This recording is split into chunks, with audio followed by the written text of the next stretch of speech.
Shalom Bapak Ibu, puji Tuhan, selamat pagi. Doa saya kita semakin teguh, semakin kuat dalam kasih karunia Tuhan tentunya. Tidak ada yang bisa kita andalkan, kita harapkan selain Tuhan Yesus. Daud berkata, dari manakah pertolonganku? Kulayangkan mataku ke gunung-gunung, pertolonganku datangnya dari Tuhan. Karena itu, andalkanlah Tuhan selalu, dan biarlah kita tetap membangun dasar hidup yang kuat di dalam Tuhan. Karenanya, saya ingin mengajak Bapak Ibu untuk seminggu ini bisa punya ayat hafalan. Ayat hafalan kita adalah dari Yosua 1 ayat 8. Janganlah engkau lupa memperkatakan kitab Taurat ini, tetapi renungkanlah itu siang dan malam, supaya engkau bertindak hati-hati sesuai dengan segala yang tertulis di dalamnya. Sebab dengan demikian perjalananmu akan berhasil dan engkau akan beruntung. Jadi saya berharap mendorong Bapak Ibu untuk punya ayat hafalan. Karena itu Yosua 1 ayat 8 seminggu ini Bapak Ibu bisa hafalin. Dan saya percaya ini adalah sebuah prinsip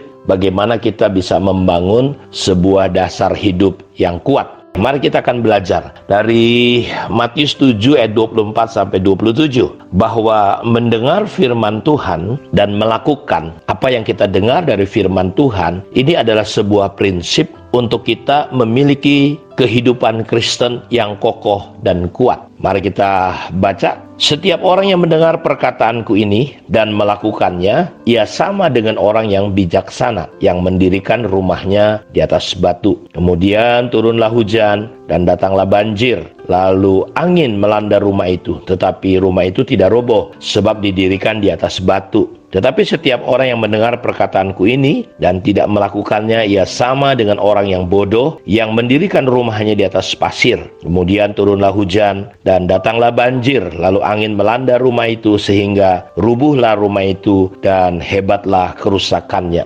Jadi, kalau kita melihat di sini bahwa mendengar dan melakukan firman Tuhan adalah sebuah prinsip untuk kita bisa memiliki sebuah iman atau kekristenan yang kokoh dan kuat. Pencobaan, ujian itu selalu datang silih berganti. Jadi selama kita hidup di dunia, kita nggak akan pernah lepas dari yang namanya ujian, pencobaan, masalah, problem, pencobaan. Sama seperti kita nggak bisa larang burung terbang di atas kepala kita. Dan itulah yang terjadi dalam kehidupan kita sehari-hari. Selalu muncul masalah dan persoalan. Makanya kita nggak bisa berkata, kenapa ya saya makin ikut Tuhan kok makin banyak masalah dan pencobaan. Sebenarnya Bapak Ibu tidak ikut Tuhan pun masalah dan pencobaan akan terus ada selama kita hidup di dunia ini. Karena itu penting sekali kita memperhatikan bagaimana kita membangun hidup kita. Karena yang namanya pencobaan, masalah pasti akan datang. Apa yang perlu kita perhatikan? Yang perlu kita perhatikan adalah bagaimana cara kita membangun rumah iman kita.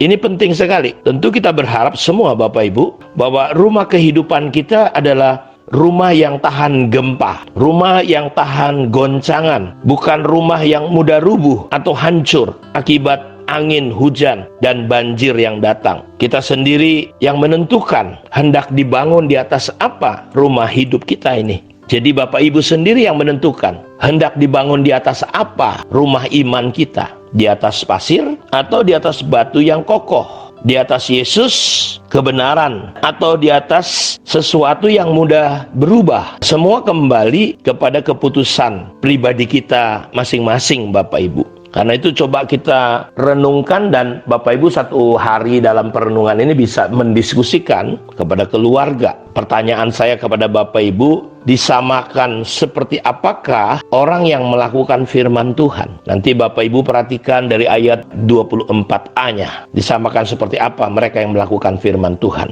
Pertanyaannya berikutnya adalah, mengapa dikatakan dia seperti yang Bapak Ibu perhatikan dalam ayat 24a itu? Kenapa? Ada prinsip apa yang Bapak Ibu bisa pelajari di dalamnya? Jadi orang yang melakukan firman Tuhan disebut orang yang bijaksana, orang yang pintar. Kenapa? Karena dia membangun rumahnya di atas batu. Dan dalam pembangunan rumah Semua model rumah bisa saja mengikuti selera kita. Tetapi di dalam prinsip membangun rumah ada hal yang tidak bisa dirubah, diganggu gugat. Itu namanya fondasi. Orang yang bijaksana, dia tidak pernah mau melawan hukum, melawan prinsip, apalagi ini prinsip rohani. Jadi jangan pernah dilanggar. Kenapa orang itu disebut bodoh? Karena dia melanggar prinsip. Kalau dalam ayat 26b dikatakan, orang yang mendengar firman tidak melakukan disebut orang bodoh. Mengapa? Karena dia tidak melakukan perkataan Tuhan. Dia tidak membangun rumah imannya di atas batu, tetapi di atas pasir. Bahan yang sama sekali tidak boleh digunakan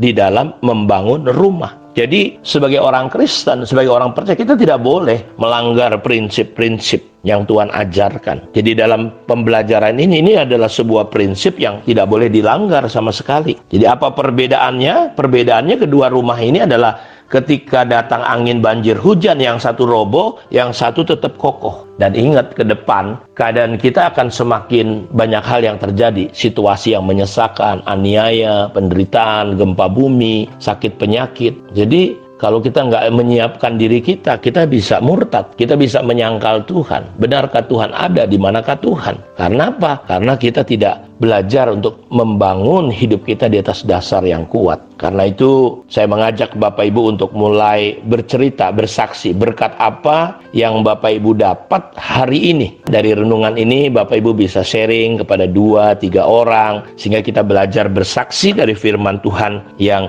kita dapatkan. Dan saya juga mendorong Bapak Ibu mulai untuk mendoakan supaya orang-orang percaya, orang-orang Kristen, khususnya orang-orang dekat dengan kita, mereka boleh bertumbuh menjadi orang Kristen yang bijaksana. Kiranya Tuhan Yesus memberkati kita semua. Shalom.